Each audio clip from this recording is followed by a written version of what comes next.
ஓம் விக்னேஸ்வரா போற்றி, ஓம் நவக்கரனர்களை போற்றி. கடகராசினியர்களுக்கு வணக்கம். கடகராசி காலப்புரட்சி சக்கரத்தின் 4ஆம் இடம்.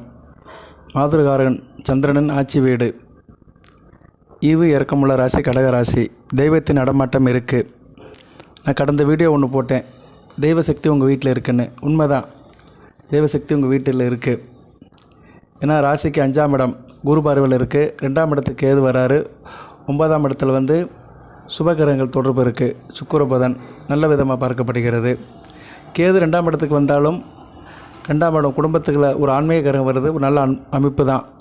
ஸோ கடகராசி நேயர்கள் வீட்டில் தெய்வத்துடைய அணுக்கிரகம் தொடர்ந்து இருக்குது. அது நல்லபடியாக பார்த்துக்கோங்க. அதுபோக நீங்கள் கடகராசியில் புனர்பூசம், பூசம், ஆயில்யம் எந்த நட்சத்திரத்தில் பிறந்தாலும் சரி, உங்கள் ராசிக்கோ லக்கணத்துக்கோ பிறந்த லக்கணத்துக்கோ குரு தொடர்பு இருந்தாலும் உங்களுக்கு தனிப்பட்ட முறையில் ஆண்டவனுடைய அனுக்கிரகம் இருக்கும், தெய்வசக்தி உங்கள்கிட்ட இருக்கும். ஏன்னா குருவும் சந்திரனும் உங்கள் ராசிநாதனும் ஒரு முக்கியமான கிரகங்கள். ராசிநாதன் மனதுக்கும் உடலுக்கும் உரியவன். குரு உங்கள் ராசிக்கு பாக்கியாதிபதி. ஸோ குரு சந்திரன் சேர்ந்து ஒரு நல்ல யோகத்தை கொடுக்குறாங்க. இந்த அமைப்பு எப்போ சார் வருது அப்படின்னா, ஏப்ரல் 30ஆம் தேதி வருது. அட்சய திருதி அன்றைக்கி உங்கள் ராசிக்கு 11ஆம் இடத்தில் அமையுது. அன்றைக்கி நான் சொன்ன காரியத்தை மட்டும் செஞ்சிட்டிங்கன்னா உங்கள் வீட்டில் தெய்வம் நீடித்து இருக்கும். அதாவது தெய்வம் நம்ம வீட்டில் வாசம் செய்கிறது முக்கியம் கிடையாது. அந்த தெய்வத்தை நம்ம பிடிச்சி வச்சுக்கணும். அந்த தெய்வ சக்தியை நம்ம என்ன செய்யணும், வழிபடணும். அந்த தெய்வ சக்தியை நம்ம கொண்டாடணும். வீட்டில் குழந்தைய வளர்க்குற மாதிரி அந்த தெய்வ சக்தியை நம்ம ஒரு பாசத்துடன் நேசத்துடன் நம்ம அதுக்கு சில காரியங்கள் பண்ணோம்னா அந்த தெய்வம் நம்ம விட்டு போகாது. உங்களுக்கு எந்த பிரச்சனையும் இருக்காது. இப்போ கடகராசியில் நீங்கள் ஒரு லக்கணத்தில் பிறந்திருப்பீங்க. ஒவ்வொருத்தருக்கும் தசாபுத்தி நடக்கும். கேது திசை, சுக்கிர திசை, சூரிய திசை, சந்திர திசை நடக்கும். லக்கணத்துக்கு ஏற்ற மாதிரி பலாபலங்கள் இருக்கும். அதில் சில பேருக்கு நல்ல பலன்கள் இருக்கும், சில பேருக்கு கெட்ட பலன்களும் இருக்கும். அது ஜாதகத்தை பொறுத்து மாறுபடும்.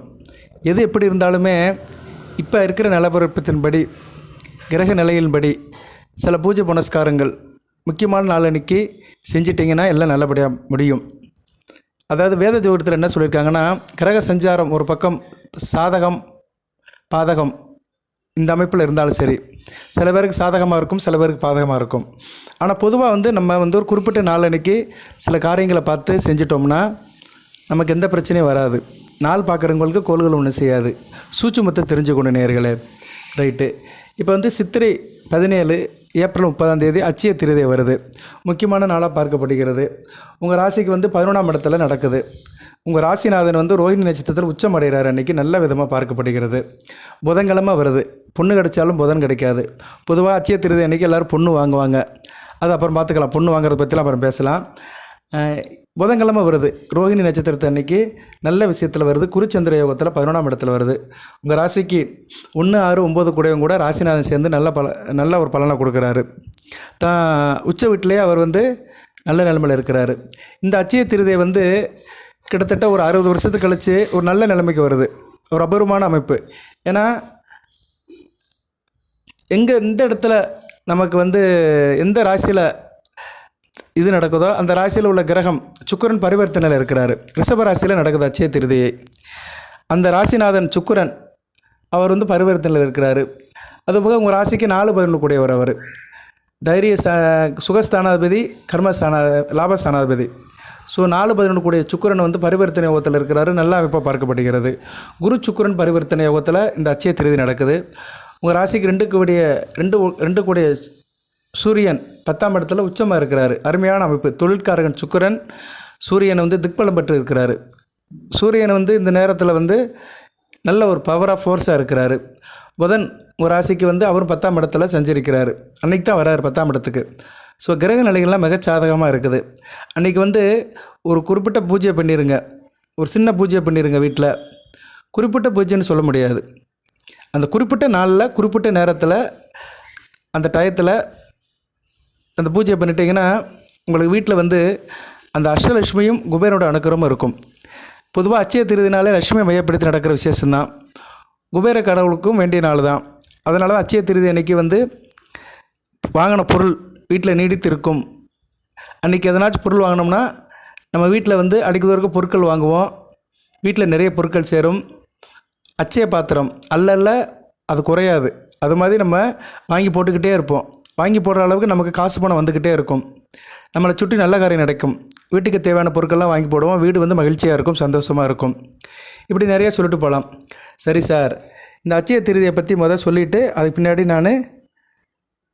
நீங்கள் என்ன பூஜை பண்ணணும், என்ன பொருட்கள் வாங்கணும்னு சொல்கிறேன். சித்திரை மாதம் வளர்பிறையில் வரும் திருதி தான் அட்சய திருதியை. அட்சயம் அப்படின்னா என்னென்னா வளர்வதுன்னு அர்த்தம், பெருகுவது. 1 4 ஆகுவது. 10 வாங்கினீங்கன்னா 100 பெருகும். சரியா நேரலை? இதுதான் அதோடைய மகிமை. அதுபோக பொருட்கள் வாங்கிட்டீங்கன்னா நீங்கள் அடுத்தடுத்து வாங்குறதுக்கு ஒரு முகாந்திரம் கிடைக்கும் குடும்பத்தில். அதனால் அன்றைக்கி சில தேவையான பொருட்கள் வாங்க. சூரியனை மையப்படுத்தி தான் அட்சய திருதி நடக்குது. சூரியன்கிட்ட தான் அட்சய பாத்திரம் இருக்குது. உங்கள் ராசிக்கு 2 குடையவன், தன குடும்ப வாக்கு ஸ்தானாதிபதி. ஏற்கனவே குடும்ப ஸ்தானத்தில் தெய்வ கிரகம் இருக்க போகுது. ஸோ அதனால் 2 குடையவனும் உச்சம் அறிஞ்சிடும். அடுத்து 11ஆம் இடத்துக்கு வருது, நல்ல அமைப்பாக பார்க்கப்படுகிறது. 12ஆம் இடத்துக்கு வந்தாலுமே குரு கூட தான் சேருவார். ஸோ சூரியனுடைய நிலைப்பாடு அடுத்தடுத்து நல்ல நிலைமையில் இருக்கிறதுனால உங்களுக்கு குடும்பத்தில் சந்தோஷம் இருக்கும், குடும்பத்தில் பணப்புழக்கம் இருக்கும், எல்லோரும் தேக ஆரோக்கியத்தோடு இருப்பாங்க. நோயற்ற வாழ்வே குறைவற்ற செல்வம். ஸோ அந்த அட்சய திருதி அன்னைக்கு சில நிகழ்வுலாம் நடந்திருக்கு. நம்ம புராணத்தில் பார்த்தோம்னா அதை பற்றி நம்ம கொஞ்சம் பேசிவிட்டு நான் இந்த பூஜை புனஸ்காரத்தை சொல்கிறேன். பலன்களையும் ஓட சொல்லிட்டு தான் இருப்பேன். சரியா, இடையில சொல்லுவேன் நான். ஓகே நேயர்களே, தர்மர் சூரிய பகவானை வேண்டி அட்சய பாத்திரம் அன்றைக்கி தான் வாங்கினார். அந்த தர்மருடைய மனைவி பாஞ்சாலிக்கு சூரிய பகவான் அன்றைக்கி தான் அட்சய பாத்திரத்தை கொடுத்தாரு. அதுபோக சிவபெருமான் திருவோடை வச்சுக்கிட்டு பிச்சை எடுத்தார். அவருடைய அந்த திருவோடு நிறைஞ்சனாலும் அன்றைக்கி தான் அன்னபூரணி அவருக்கு அன்னம் போட அன்றைக்கி தான் அது நிறைஞ்சது. கூடுதலாக பரசுராமர் அவதரித்தனாலும் அட்சய திருதி அன்றைக்கி தான். கங்கை, சிவன் தலையில் இருக்கிற கங்கை பூமியை தொட்டினாலும் அட்சய திருதி தான். அதுபோக ஆதிசங்கரர், அத்வைதம் பற்றிய ஆதிசங்கரர் கனகசோஸ்திரா மந்திரத்தை ஏற்றியது தான் அட்சய திருதி அன்றைக்கி தான். குபேரன் செல்வத்தை மீட்டினாலும் அட்சய திருதி அன்றைக்கி தான். அன்றைக்கி தான் அதுக்கு தான் குபேரனை கும்பிடுதுங்குது. வீட்டில் குபேர சிலையோ இல்லை குபேர படத்தை வச்சு கும்பிட்டிங்கன்னா மிகச்சிறப்பாக பார்க்கப்படுகிறது. அதே மாதிரி திருதாயுகம் 4 யுகம் இருக்குது. கிருதாயுகம், திருதாயுகம், துவாரயுகம், கலியுகம். அதில் திரேதாயுகம் ஆரம்பித்தனாலும் கலியுகம் அட்சய திருதி அன்றைக்கி தான். வியாசர் மகாபாரத்தை எழுதின நாளும் அட்சய திருதி அன்றைக்கி தான். ஸோ இது ரொம்ப முக்கியமான நாளாக பார்க்கப்படுகிறது. இவ்வளோ பெருமைக்கு சொந்தக்கார நாட்களாக அட்சய திருச்சி அனுஷ்டிக்கப்படுகிறது. இவ்வளோ சம்பவங்கள் நடந்திருக்கு அந்த திருதி அன்னைக்கு. சரியா நேயர்களே, அந்த திதி அன்னைக்கு நீங்கள் தங்கம் வாங்குறது மட்டும் பெரிய விஷயம் கிடையாது. தங்கம் வாங்குறவங்க வசதி வாய்ப்பு இருக்கிற வாங்கலாம். மற்றவங்க மற்ற காரியங்களை பண்ணலாம். சரியா நேரில் பூமி பூஜை பண்ணலாம், பிதர்களுக்கு தர்ப்பணம் செய்யலாம். அதுபோக நீங்கள் மற்ற காரியங்களும் பண்ணலாம். சரியா, அட்சய திருதி அன்னைக்கு காலையில் ஒரு 6 மணிக்கு எழுந்திரிச்சு குளித்து முடிச்சுட்டு சூரிய நமஸ்காரம் பண்ணுங்கள். அதுபோக வீட்டில் பூஜை அறையில் ஒரு பலகையில் கோலம் போடுங்க. கும்பம் வைக்கலாம். ஒரு செம்பு பாத்திரத்தில், பித்தளை பாத்திரத்தில் ஜலத்தை ஊற்றி, சுத்தமான தண்ணியை ஊற்றி, மாவில் வச்சு, தேங்காயை வச்சு நீங்கள் அதுக்கு குங்குமம் மஞ்சள் வச்சு வழிபாடு பண்ணலாம். கும்பம் மரியாதைன்னு சொல்கிற மாதிரி கும்பத்தை வச்சு அன்றைக்கி நீங்கள் வீட்டில் கும்பிட்றது நல்லது. அந்த சில பேர் புரோகிதர் அதில் நூல் கட்டுவாங்க. அதெல்லாம் ஒரு பக்கம் இருந்தாலுமே நம்ம என்ன செய்யலாம், கும்பத்தில் சந்தன குங்குமம் வச்சுட்டு, மாவளையை வச்சுட்டு, தேங்காய் வச்சுட்டு அப்படியே பூஜை அறையில் வச்சிடலாம். வச்சு பூஜை முடிச்சுட்டு சாயந்தரம் நேரத்தை எடுத்துகிட்டு அந்த ஜலத்தை வீடு முழுக்க தொளிச்சிடலாம். குடிக்கவும் செய்யலாம். நல்ல தண்ணி தானே, சுத்தமான தண்ணி தான், ஒன்றும் பிரச்சனை இல்லை. ஸோ கும்ப பூஜையும் செய்யலாம். அப்படி முடியாதவர்கள் வீட்டில் குபேர சிலை, மகாலட்சுமி படம் அல்லது சிலை, விநாயகர் சிலை 3 கண்டிப்பாக இருக்கணும். இதை சுத்தம் பண்ணி சந்தன குங்குமம் வச்சு பூச்சி விடுங்க. மல்லிகைப்பூ, வெள்ளை கலர் பூ வைக்கிறது ரொம்ப நல்லது. மல்லிகை, முல்லை, மற்ற வெள்ளை கலர் பூக்கை நீங்கள் சூடலாம். அல்லிப்பூவும் வைக்கலாம், வெண்தாமரையும் வைக்கலாம். இந்த பூக்களை வச்சு நீங்கள் நெய்வேத்தியம் பண்ணுங்கள். படையல் கண்டிப்பாக தேங்காய் பழம் இருக்கணும். தேங்காய் இல்லாதவங்க தேங்காய் கும்பத்தில் வைக்கலாம், இல்லைனா தேங்காய் பழம் தனியாக உடச்சும் கும்பிடலாம். அதுவங்கெல்லாம் உங்கள் சௌகரியம் தான். கூடுதலாக விநாயகர் பிடிச்சிக்கணும். மஞ்சளில் விநாயகர் இருக்கணும். இது எல்லாருக்கும் தெரிஞ்சது தான். இருந்தாலும் விநாயகர் கண்டிப்பாக பிடிச்சிருங்க. மஞ்சளில் விநாயகர் பிடிக்கணும். மஞ்சளில் பிடிக்கலாம், இல்லைனா சாணத்தில் பிடிக்கலாம். சாணத்தில் பிடிச்ச விநாயகருக்கு அருகம்புல் வைக்கணும். சரியா, சாணத்தில் பிடிச்சிட்டு சும்மா வைக்கக்கூடாது, அதில் ஒரு அருகம்புல் வைக்கணும். விநாயகர் பிடிச்சி வச்சுட்டு நீங்கள் வழிபாடு பண்ணுங்கள். ஏன்னா விநாயகர் வைக்கிறது சக்தி வைக்கிற மாதிரி, சக்தி வந்துடும். சக்தி விநாயகர் வந்துடுவார். மகாலட்சுமி நம்ம மகாலட்சுமி தான் வணங்குறோம். சரஸ்வதி நம்ம சொல்கிற நாமத்தில் வந்துடுவா. சரியா, கடகராசி நேயர்கள் சரஸ்வதி போட்டால் இருந்தாலும் வச்சு கும்பிடலாம். இல்லைனா நாமத்தை சொன்னீங்கன்னா அது வழியாக அந்த 30 தேவருடைய அனுக்கிரகம் எனக்கு கிடச்சிரும். அதுபோக காலையில் நீங்கள் பூஜை ஆரம்பிக்கிறது 9 மணிக்கு மேலே ஆரம்பிங்க. 9லேருந்து 10க்குள்ளே கரெக்டாக 9:45 முடிச்சிருங்க. அந்நேரம் நல்ல குரு வர தான். சரியா, நல்ல நேரம் நல்லா இருக்குது. பஞ்சாங்கத்தெல்லாம் பார்த்து தான் சொல்கிறேன். அதுக்குள்ளே ரொம்ப போக வேண்டாம். ஸோ 9:45 பூஜை பண்ணிடுங்க. பூஜையை முடிச்சிருங்க. 9 மணிக்கு ஆரம்பித்து 9:45 முடிச்சிருங்க. அதுபோல் காலையில் சில பொருட்களை வாங்குங்க. வாங்கிட்டு வீட்டில் கொண்டு வச்சுருங்க, பூஜையில் வைங்க. என்ன சார் பொருட்கள் வாங்கலாம் அப்படின்னா, ஒரு 10 ரூபா 15 ரூபா செலவு பண்ணுங்கள். 10 15 செலவு பண்ணி ஒரு பாக்கெட் கல் உப்பு, இல்லைனா ஒரு பாக்கெட் பால், ரூபாய்க்கு கிடைக்கும், 10-15 ரூபாய்க்கு சின்ன பாக்கெட் கிடைக்கும். பச்சை கற்பூரம், இல்லைன்னா ஏலக்காய் பாக்கெட்டு, கிறிஸ்மஸ் அல்லது முந்திரி பாக்கெட்டு, லவங்கம், கிராம்பு, ஏதோ ஒரு நறுமண பொருளை வாங்கி நீங்கள் அந்த படையில் வச்சுருங்க. நீங்கள் அந்த வாழையில வச்சு பூஜை பண்ணுறீங்களா, தேங்காய் பழத்தோடு அதை வச்சுருங்க. இதில் ஒரு பொருள் இருந்தாலுமே மகாலட்சுமி ஏற்றுக்குருவா. சரியா நேர்களே, இந்த ஒரு பொருளை ஏதோ ஒரு பொருளை வச்சுருங்க. சின்ன பட்ஜெட்டுக்குள்ளே தான் நான் சொல்கிறேன். 10லேருந்து 15 ரூபாக்குள்ளே இந்த பொருளை வாங்கி நீங்கள் பூஜை அறையில் வச்சுட்டிங்கன்னா மிகச்சிறப்பாக பார்க்கப்படுகிறது. மஞ்சள் வைக்கலாம், மஞ்சள், நெல், அரிசி இதை கூட வைக்கலாம். சரியா நேர்களே, அதை கூட நீங்கள் படையில் வச்சுக்கலாம். வைக்கிறது மிகச்சிறப்பாக பார்க்கப்படுகிறது. எல்லாத்துக்கும் மேலே உப்பு தான் ரொம்ப முக்கியம். உப்பில் தான் மகாலட்சுமி பரிபூர்ணமாக இருக்கிறா. உப்பு பாக்கெட்டு வாங்கி வைக்கிறது நல்லது. அடுத்து பால் பாக்கெட் வைக்கலாம், அதை எடுத்து யூஸ் பண்ணிக்கலாம். சரியா நேர்களே, அதை வச்சுருங்க. வச்சுட்டு சாமியை கும்பிடுங்க. கடகராசிக்குன்னு ஒரு மந்திரம் இருக்குது. அந்த மந்திரத்தை 21 தடவை சொல்லுங்கள். ஓம் ஐம் கிளீம் சோமாய நமக. சோமன்னா சந்திரன் அர்த்தம், ஒரு ராசிநாதன் அர்த்தம். ஓம் ஐம் கிளீம் சோமாய நமக. இந்த மந்திரத்தை சொல்லி பூஜையை நிறைவு பண்ணுங்கள். பூஜை பண்ணுறது உங்களுக்கு தெரியும். கற்பூரம், பத்தி காட்டுறது, விளக்க பொருத்தி வச்சுட்டு இந்த காரியத்தெல்லாம் பண்ணுங்கள். அன்றைக்கி புதன்கிழமை ஒர்க்கிங் டே தான். வேலைக்கு போகிற தாய்மார்களுக்கும் ஆண்களுக்கும் கொஞ்சம் ரிஸ்க்கு தான். ஏன்னா 9:45 அன்றைக்கி நீங்கள் எல்லாம் வேலைக்கு கிளம்பிட்டுருப்பீங்க. நிறைய பேர் வேலைக்கே போயிடுவாங்க.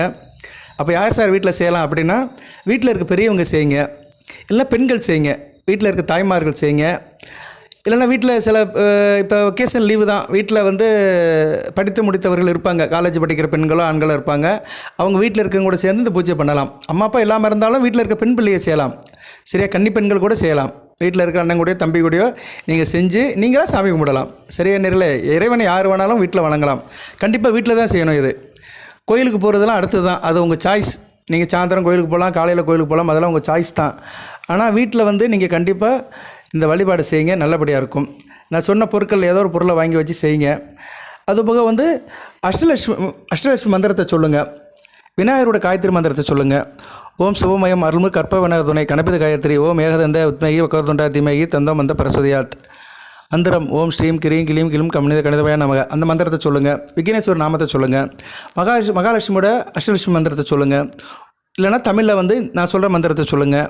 ஓம் ஆதிலட்சுமியை போட்டி, தனலட்சுமியை போட்டி, தானியலட்சுமியை போட்டி, திவ்யலட்சுமியை போட்டி, திரைவியலட்சுமியை போட்டி, சௌபாகியலட்சுமியை போட்டி, வீரலட்சுமியை போட்டி, விஜயலட்சுமியை போட்டி, ஐஸ்வர்யலட்சுமியை போட்டி, சந்தானலட்சுமியை போட்டி, மகாலட்சுமி தாய் அன்னையே போற்றி, நாராயணியை போற்றி அப்படின்னு சொல்லுங்கள். இந்த மந்திரத்தை சொன்னீங்கன்னா அந்த மகாலட்சுமியுடைய அந்த அனுக்கிரகம் உங்கள் வீட்டில் கிடைக்கும். ஏற்கனவே வீட்டில் தெய்வம் நடமாட்டம் இருக்குது. அந்த தெய்வம் நீடித்து உங்கள் வீட்டிலே உட்காந்துரும். தெய்வம் நிலையாக உங்கள் வீட்டில் உட்காந்து வாசம் பண்ணும், உங்கள் வீட்டை விட்டு போகாது. சரியா நேர்களே, அந்த தெய்வத்தை நீங்கள் நிலைப்படுத்தணும்னா கண்டிப்பாக இந்த மந்திரத்தை சொல்லுங்கள். 10 ரூபா செலவு பண்ணி தெய்வத்தை வீட்லேயே நீங்கள் நிப்பாட்டி வச்சுக்கலாம். 10 ரூபா பொருட்களில் தெய்வம் உங்களுக்கு நிற்கும். சரியா நேர்களே, கண்டிப்பாக செய்யுங்க. இது ஒரு நல்ல நாள் வருது உங்களுக்கு. சித்திரை மாதம், இந்த விஸ்வாவசு வருடம் ஏப்ரல் 30ஆம் தேதி, சித்திரை 17ஆம் தேதி புதன்கிழமை அருமையான நாளாக வருது. அட்சய திருதியை அன்றைக்கி இந்த வீட்டில் இந்த பூஜை புனஸ்காரத்தை பண்ணுங்கள். வசதி வாய்ப்பு இருக்கிறவங்க ஈவினிங் போய் நகைக்கடையில் போய் நகை எடுங்க. 6 மணிக்கு மேலே போங்க. 6 மணிக்கு மேலே நல்ல நேரம் தான். 6 to 6:45 வரைக்கும் போகலாம். சரியா, ஈவினிங் போய் நீங்கள்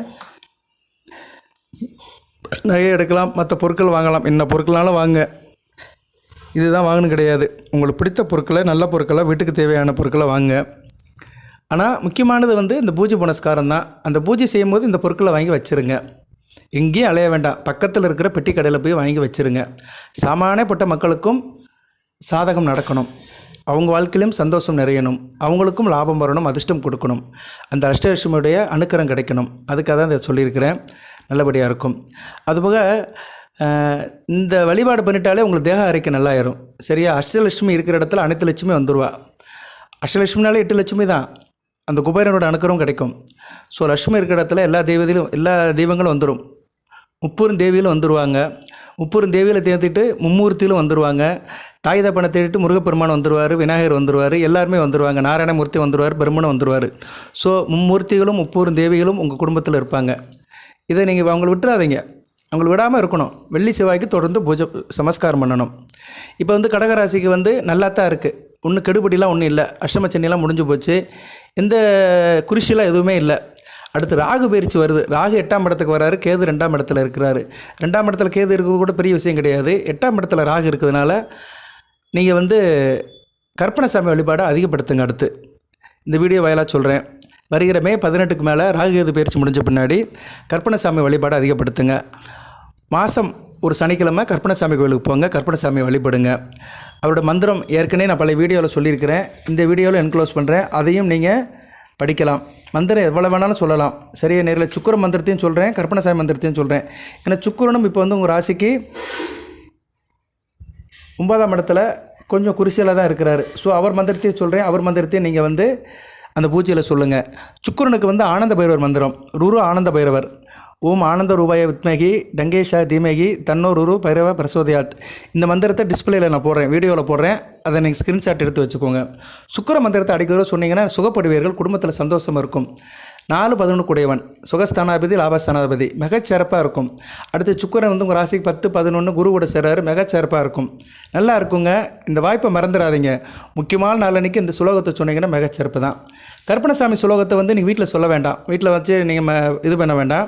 கோயிலுக்கு போகும்போது கோயிலில் வச்சு சொல்லுங்கள். அன்றைக்கி வாய்ப்பு இருந்ததுன்னா சாயந்தரம் கோயிலுக்கு போங்க. சரியா நேர்களே? இல்லைனா அடுத்த சனிக்கிழமை போங்க. சரியா? புதன்கிழமை போகிறதா இருந்தால் போங்க. புதன்கிழமை பெருமாள் கோயிலுக்கு போகலாம். பெருமாள் கோயிலில் கண்டிப்பாக கற்பனைசாமி இருப்பார். அவருக்கு போய் நீங்கள் வந்து நமஸ்காரம் பண்ணுங்கள், அவருடைய நாமத்தை சொல்லுங்கள். ஓம் கற்பனைசாமி துணை ஸ்ரீ கிருஷ்ணாய கிருஷ்ண வர்ணாய கிருஷ்ண புத்திராய மகா காலாய மகா ருத்ராய ஸ்ரீ கற்பனைசாமி மனே நமோ நம. இந்த மந்திரத்தை சொல்லிவிட்டு அவர் பண்ணிட்டு வாங்க. அதுபோல் திங்க செவ்வாழை வந்து வீட்டை எலுமிச்சம்பழத்தை வச்சு கும்பிடுங்க. தெய்வம் அப்படியே வீட்டில் நீடித்திருக்கும். அந்த 30 தேவிகளும் மூர்த்திகளும் அந்த 39 கோடி தேவர்களும் உங்கள் வீட்டில் அப்படியே வாசம் பண்ணுறதுக்கு திங்கக்கிழமை செவ்வாய்க்கிழமை இரவு 8 to 9 நீங்கள் வந்து வீட்டில் பூஜை பண்ணுங்கள். ஒரு எலுமிச்சம்பழத்தை மாற்றுங்க. சரியா? வாரம் 2 எலுமிச்சம்பழம் மாற்றுங்க. செவ்வாய்க்கிழமையும் வெள்ளிக்கிழமையும். அது ரொம்ப முக்கியமாக பார்க்கப்படுகிறது. அந்த பழத்தை எடுத்து நீங்கள் வந்து ஜூஸ் போட்டு குடிச்சிக்கலாம். சரியா? இல்லைனா சாதத்தில் போட்டு கிண்டி சாப்பிட்டுக்கலாம், லெமன் சாதமாக. அது உங்கள் சாய்ஸ் தான். பழத்தை வந்து வேஸ்ட் பண்ண வேண்டாம். பூஜை அறையில் வந்து அந்த ஜலம் இருக்குது பார்த்தீங்களா, பஞ்சாச்சாரம்னா பொருட்கள், சூடந்தட்டு கற்பூரத்தட்டு இப்படி நிறையா இருக்கும். அதில் சில பொருட்கள் இருக்கும். அதில் வந்து கெண்டியில் தண்ணி ஊற்றுவோம். செவ்வாய்க்கிழமை வேப்பிலை போட்டுருங்க. இரவு சாமி கும்பிடும்போது ஒரே ஒரு வேப்பிலையை போட்டு சாமியை கும்பிடுங்க. பூஜை முடிஞ்ச பின்னாடி அந்த தண்ணியை எல்லோரும் குடிச்சிருங்க, தீர்த்தமாக குடிச்சிருங்க. நல்லது, உடம்புக்கு நல்லது. மந்திரம் சொல்லி சாமி கும்பிட்ட பிறகு தான் நம்ம அந்த தீர்த்தத்தை குடிக்கணும். நம்ம எந்த அளவுக்கு மந்திரம் சொல்கிறோமோ அந்த அளவுக்கு உரு ஏறும். சரியா நேரில்? கோயில் குளத்துக்கு போயிட்டு தான் நம்ம வந்து சாமியை கும்பிட்டு தான் நம்ம வந்து அருளை பெறணும் கிடையாது. வீட்லேயே அருளை பெறலாம். நல்லா புரிஞ்சுக்கோங்க. தெய்வம் நம்ம வீட்டில் தான் இருக்குது, உங்ககிட்ட தான் இருக்குது, உங்கள் மனசில் தான் இருக்குது. உங்கள் உள்ளத்திலிருந்து ஒதர் வழியாக அந்த நாமத்தை சொல்லுங்கள். தெய்வம் மந்திரத்துக்கு அடிமை. சரியா? எப்படி ஒரு தனி மனிதன் பாசத்துக்கு அடிமையாக இருக்கிறானோ, அன்புக்கு அடிமையாக இருக்கிறானோ, அது மாதிரி தெய்வம் வந்து மந்திரத்துக்கு அடிமை. தூய உள்ளத்தோடு யார் சொல்கிறாங்களோ அவங்க வீட்லேயே இருக்கும். தூய உள்ளத்தோடு மந்திரம் சொல்லணும். நான் மந்திரம் சொல்கிறேன்னு சொல்லிட்டு வேறு எங்கேயோ ஒரு சிந்தனையிலையும் ஆகாத வேலையெல்லாம் பார்த்துட்டு மந்திரம் சொல்லக்கூடாது. முதல் நம்ம வந்து நல்லதாக இருக்கணும். நியாய நீதியோடு இருந்து நேர்மையாக இருந்து நம்ம வீட்டில் தெய்வத்தை ஒரு அர்ப்பணிப்போடு வழிபட்டோம்னா, மந்திரம் சொன்னோம்னா, அந்த மந்திரத்துக்கு தெய்வம் கட்டுப்பட்டு வீட்லேயே இருக்கும். அதுதான் கட்டுமாங்க. தெய்வத்தை கட்டு போடுறது, தெய்வத்தை கட்டு போட்டு இருக்கிறது, தெய்வத்தை கட்டி போடலாம். சரியா? தெய்வம் கட்டி போட்ட மாதிரி உங்கள் வீட்டிலே இருக்கும், உங்களை விட்டு போகாது. தெய்வ கட்டு உங்கள் வீட்டிலே இருக்கும். 10 ரூபா தான். 10 ரூபா கொடுத்தீங்கன்னா தெய்வ கட்டுப்பட்டு உங்கள் வீட்டிலே இருக்கும். தேக ஆரோக்கிய பிரச்சனை தீரும், தீராத பிரச்சனையெல்லாம் தீரும், நல்லா இருப்பீங்க, கடன் பிரச்சனை தீரும், உத்தியோகம் கிடைக்கும், திருமண வாய்ப்பு கை கொடுக்கும், வேண்டியது கிடைக்கும். உங்களுக்கு அட் பர்சன்ட் என்ன தேவைப்படுதோ அது கண்டிப்பாக கிடைக்கும். உடனே கிடைக்கதோ இல்லையோ அது கிடைக்கிறதுக்கு வேண்டிய முகாந்திரம்லாம் நடக்கும். ஏன்னா கிரக நிலையில் நல்லா தான் இருக்குது. ஸோ அதனால் வந்து செவ்வாய் வெள்ளிக்கு வந்து எலுமிச்சம்பழத்தை மாற்றி வழிபாடு பண்ணுங்கள், மிகச்சிறப்பாக பார்க்கப்படுகிறது.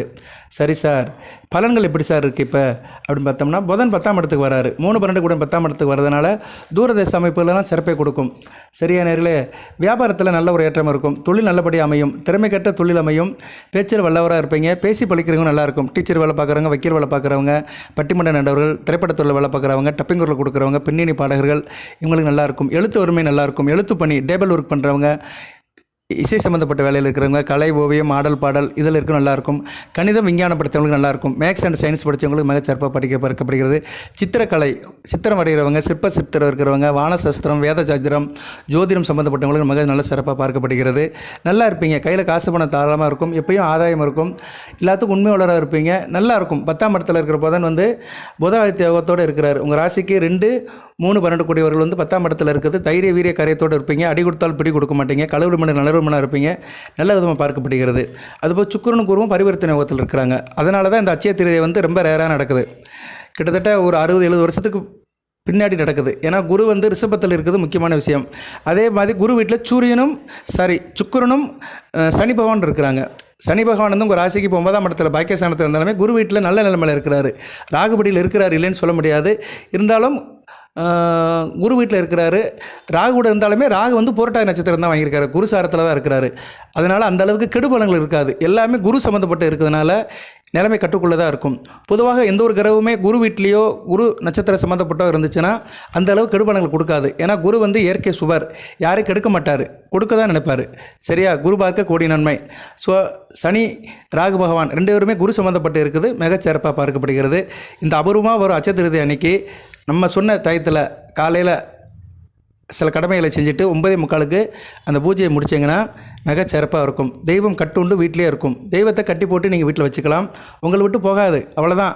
அதுக்கு மேலே நீங்கள் தான் அதை பார்த்துக்கணும். சரியா நேர்களே? நல்லா தான் இருக்குது, பலன்கள்லாம் நல்லா தான் இருக்குது. அடுத்தடுத்து பாருங்கள், தொடர்ந்து வீடியோ போடுறேன். வேறு என்ன சார் பலன்கள் இருக்குது அப்படின்னா அதையும் சொல்கிறேன். புதன் சஞ்சாரம் நல்லா தான் இருக்குது. சரியா? புதன் வந்து நல்ல நிலைமையில் தான் இருக்கிறாரு. அடுத்து குருவும் வந்து ராசிக்கு வந்து லாபஸ்தானத்துக்கு தான் வராரு. சரியா? அதுவும் நல்ல விதமாக தான் பார்க்கப்படுது. விரயஸ்தானத்துக்கு வந்தாலுமே ஒன்றும் பெரிய விஷயம் கிடையாது. சரியா? சுப செலவு இருக்கும். சரியா? நெல்லை இடம் மனை வீடு வாங்குறதுக்கு யோகம் இருக்கும். சில பேருக்கு புதையல் யோகம் இருக்கும். புதிய வாய்ப்புகள் கிடைக்கும். தேக ஆரோக்கியம் நல்லா இருக்கும். மாற்று மருந்து மூலியம் தேக ஆரோக்கியம் நல்லபடியாக மாறும். மக்கள் செல்வம், உங்கள் குழந்தைகளுடைய திருமண வாய்ப்பு நல்லபடியாக முடியும். அது வந்து நல்ல விதமாக பார்க்கப்படுகிறது. பொது வாழ்க்கையில் இருக்கிறவங்க, அரசியல் வாழ்க்கையில் இருக்கிறவங்க, மக்கள் பணியில் இருக்கிறவங்களுக்கு ஒரு முன்னேற்ற பாதை இருக்கும். வியாபாரம் தொழில் செய்கிறவங்களுக்கு கணிசமான லாபம் கிடைக்கும். உத்தியோகத்தில் இருக்கிறவங்களுக்கு மேலதிகாரியோட ஆதரவு இருக்கும். கலைஞர்களுக்கு கை நழுவி போன ஒப்பந்தங்கள்லாம் மறுபடியும் கைக்கு வந்துடும். மாணவ செல்வங்கள் நல்லபடியாக படிப்பீங்க. பெண்கள் குடும்பத்தில் இருக்கிறவங்க அனுசரித்து போனீங்கன்னா மிகச்சிறப்பாக இருக்கும். பண பூர்த்தியும் வந்து உங்களுக்கு பூர்த்தியாகும். இப்போ தேவைக்கு பணம் இருக்க தான் செய்யும். சரியா? ராகு வந்து ராசிக்கு வந்து 8ஆம் இடத்துக்கு வராரு. 8ஆம் இடத்துல ராகு வருது வந்து கொஞ்சம் மன உளைச்சல் இருக்க தான் செய்யும். ஏன்னா 8ஆம் இடம் வந்து தேக ஆரோக்கிய பிரச்சனையை கொடுக்கும். ராகு வந்து அங்கே வரும்போது புரட்டாதி நட்சத்திரத்தில் தான் இறங்குறாரு. ஒன்றும் பெரிய பிரச்சனைன்னு சொல்ல முடியாது. ஏன்னா புரட்டாதி நட்சத்திரத்தில் தான் அவர் இறங்குறாரு. புரட்டாதி 3, 2, 1 தான் இறங்கி வருவார். ஸோ குரு நட்சத்திரத்தில் இருக்கிறாரு. அந்நேரம் குரு பார்வைக்கு வரதுனால ரொம்ப பிரச்சனை இருக்காது. இருந்தாலும் கொஞ்சம் அலைச்சல் இருக்கும். சரியா? அலைச்சல் இருக்கும். கொஞ்சம் கவனமாக இருக்கணும். சரியா நேர்களே? ராசிக்கு 8ஆம் இடத்துல இருக்கனால தூரதேச அமைப்பில் இருக்கிறவங்க, வெளிநாடு வெளிமாநில அமைப்பில் இருக்கிறவங்க, அங்கே இருக்கிறவங்ககிட்ட கொஞ்சம் அனுசரித்து போங்க. மற்றபடி வேறு ஒன்றும் கிடையாது. ராகுவால் எந்த பிரச்சனையும் இருக்காது. சனி பகவானால் எந்த பிரச்சனையும் இல்லை. அவர் வந்து 9ஆம் இடத்துக்கு போயிட்டார். பாக்கிய சனியாக போயிட்டதுனால பெருசாக ஒன்றும் இருக்காது. நல்ல விதமாக தான் பார்க்கப்படுகிறது. சரியா? தந்தை வழியில் ஆதாயம் இருக்கும். தந்தை வழி சொத்துக்கள் கிடைக்கும். ஏற்கனவே நான் சொன்ன மாதிரி புது வாழ்க்கையில் இருக்கிறவங்களும் மிகச்சிறப்பாக பார்க்கப்படுகிறது. குரு சுக்கிர பரிவர்த்தனையும் நல்லா தான் இருக்குது. ராசிக்கு 6, 9 கூடையவன். உத்தியோகஸ்தர்களுக்கு நல்லா இருக்கும். உத்தியோகம் பார்க்குறவங்களுக்கு உத்தியோகம் கிடைக்கும். இந்த காலகட்டத்தை நல்லா வேகப்படுத்துங்க. அசம்பந்தமாக இருக்காதீங்க, சோம்பேறித்தனமாக இருக்காதீங்க. வேலை கிடைக்கலன்னா அப்ளிகேஷன் போடுங்க, வேலை தேடுங்க, நல்லபடியாக கிடைக்கும். ரொம்ப வெயில் அடிக்கு சார், வெயிலில் போக முடியலன்னு சொன்னங்கி போய் கிடக்காதீங்க. வெயில் அடிக்க தான் செய்யும். அடுத்து அக்கினி நட்சத்திரம் வரும், இல்லைன்னு சொல்லலை. அது ஒரு பக்கம் இருந்தாலும் நம்ம காரியங்களை நல்லபடியாக பண்ணோம்னா நமக்கு நல்ல விதமாக பார்க்கப்படுகிறது. குரு சுக்கிரன் நல்ல நிலைமையில் இருக்கிறாங்க. ராசியில் செவ்வாய் இருக்கிறாரு. செவ்வாய் வந்து உங்கள் ராசிக்கு வேண்டிய கிரகம் தான். 5, 10 கூடையவன் தான். ராசியில் வந்து நீச நிலையில் இருக்கிறாரு. இருந்தபோதிலும் வளர்பறை தேய்பறைக்கு உட்பட்டு பலன்களை கொடுப்பாரு. செவ்வாய் ஸ்தான பலம் மட்டும் தான் இருக்கிறார். தான் வீட்டுக்கு மறையாமல் இருக்கிறாரு. இருந்தபோதிலும் ராசிக்கு வந்து அவர் 4, 7, 8ஆம் இடத்தை பார்க்குறாரு. தாயி கூடயும் தாரத்துக்கூடையும் கவனமாக பார்த்துக்கோங்க. வீட்டில் அம்மாவுக்கும் மனைவிக்கும் சண்டை வரும். அதனால் சில பிரச்சனைகள் வரும். அவங்க பிரச்சனையை ஆரம்பத்தில் தீர்த்துருங்க. 2 பேத்துக்கும் பிரச்சனை வராமல் பார்த்துட்டிங்கன்னா மிகச்சிறப்பாக பார்க்கப்படுகிறது. ஏன்னா நீச செவ்வாய் வந்து ராசியில் இருக்கனால தன்னம்பிக்கை குறையும், தடைகள் இருக்கும், சில நேரங்களில் சில டிஸ்டர்பன்ஸ் ஆகும். சரியா? அதனால் நீங்கள் சந்திச்சு தான் ஆகணும். அதுக்கு தான் இந்த வழிபாடு பண்ண சொல்கிறேன் நான். இந்த வழிபாடு பண்ணிட்டேன்னா மிகச்சிறப்பாக பார்க்கப்படுகிறது. ஜனன ஜாதகத்தில் சனியும் செவ்வாயும் சரியில்லாதவர்கள் கொஞ்சம் கவனமாக இருக்கணும். ஏன் சும்மா சனி பவன் இருக்கிறேன்னா, சனி பவன் ராகுவோட சேர்ந்துருக்கிறாரு. ராகு ராசிக்கு 8ஆம் இடத்துக்கு வந்தாலுமே சனி பவன் தொடர்பில் தான் இருப்பார். செவ்வாய் வந்து ராசியில் இருக்கிறார். அடுத்து 2ஆம் இடத்துக்கு போகிறாரு. அவர் 3ஆம் இடத்துக்கு போகிறதுக்கு இன்னும் நாட்கள் நிறையா இருக்குது. 13/9/2025 தான் 3ஆம் இடத்துக்கு போகிறாரு. 3ஆம் இடத்துக்கு போயிட்டாருன்னா மிகச்சிறப்பு. அடுத்த 4ஆம் இடத்துக்கு போயிட்டாருன்னா குரு பார்வைக்கு வருவார். ஸோ 13/9/2025 செப்டம்பர் 13ஆம் தேதி வரைக்கும் செவ்வாயால் சில பிரச்சனைகள் இருக்குது. சரியா நேர்களே? அதனால் வந்து நீங்கள் என்ன பண்ணணும்னா, ஜனன ஜாதகத்தில் செவ்வாய் சனி சரியில்லாதவர்கள் கண்டிப்பாக இந்த அட்சய திருதி அன்னைக்கு இந்த பூஜை பண்ணுங்கள். எல்லா பிரச்சனையும் சரியாயிரும். சரியா? ஜனன ஜாதகத்தில் செவ்வாய் எப்படி சார் சரியில்லாமல் இருப்பார் அப்படின்னா, செவ்வாய் ராசிக்கு வந்து கடக ராசிக்கு வந்து 2, 4, 7, 8, 12 இருக்கக்கூடாது. அதுபோல் சனி பகவானும் ராசிக்கு 2, 4, 7, 8, 12 இருக்கக்கூடாது. சனி செவ்வாய் சேர்ந்து இருக்கக்கூடாது. சனி பார்வையில் செவ்வாய் வரக்கூடாது. செவ்வாய் பார்வையில் சனி வரக்கூடாது.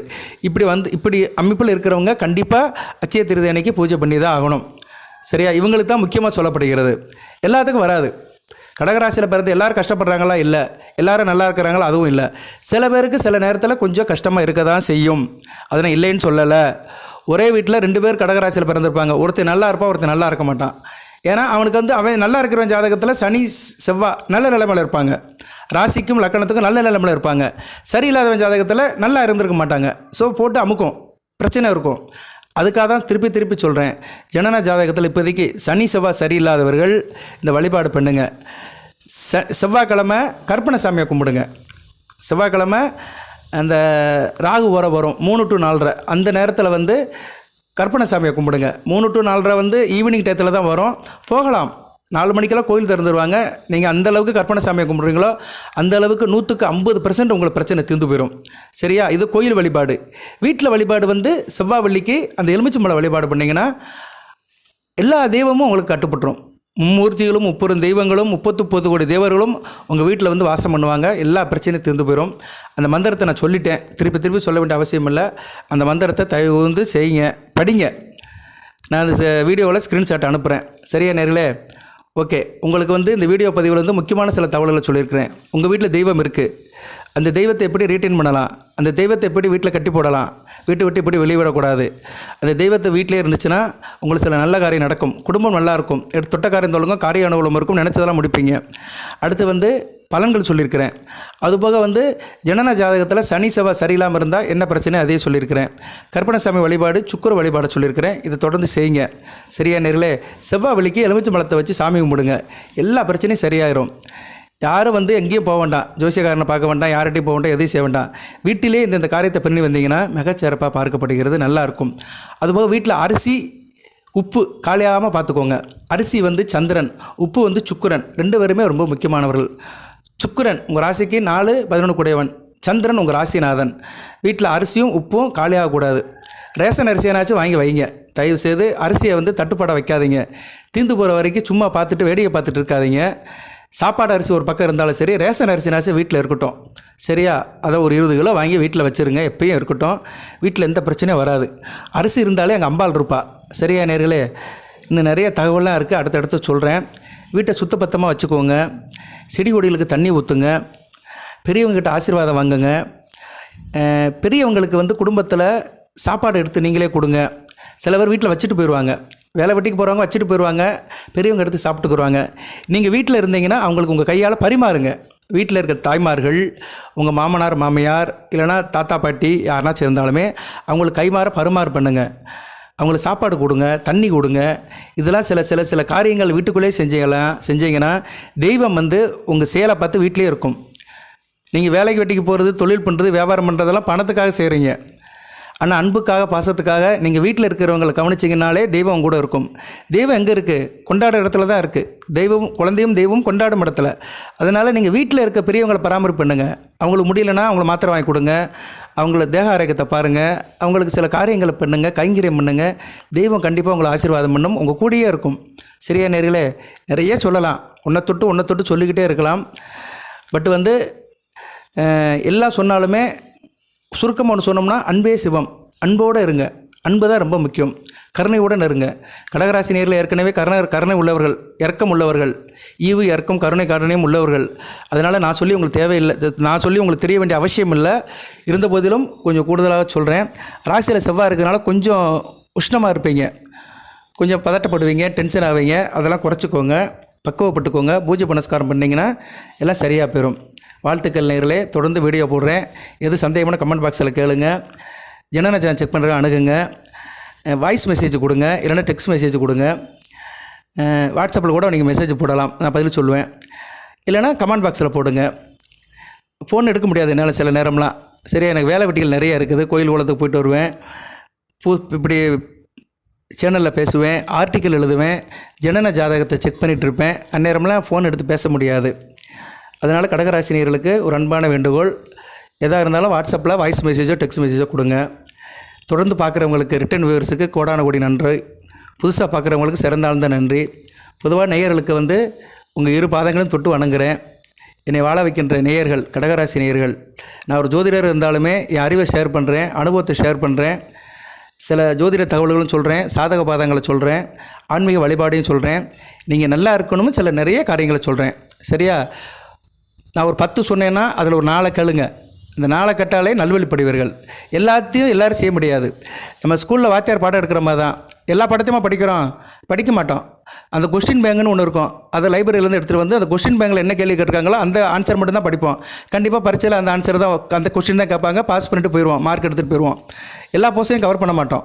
அந்த காலத்துலேருந்து அப்படி தான் இருக்குது. நாங்கள் படிக்கிற காலத்துலேருந்து அப்படி தான் இருக்குது. 1980 அப்படி தான் இருக்குது. இப்போயும் அப்படி தான் இருக்கும். அந்த கொஸ்டின் பேங்குன்னு ஒன்று இருக்கும்.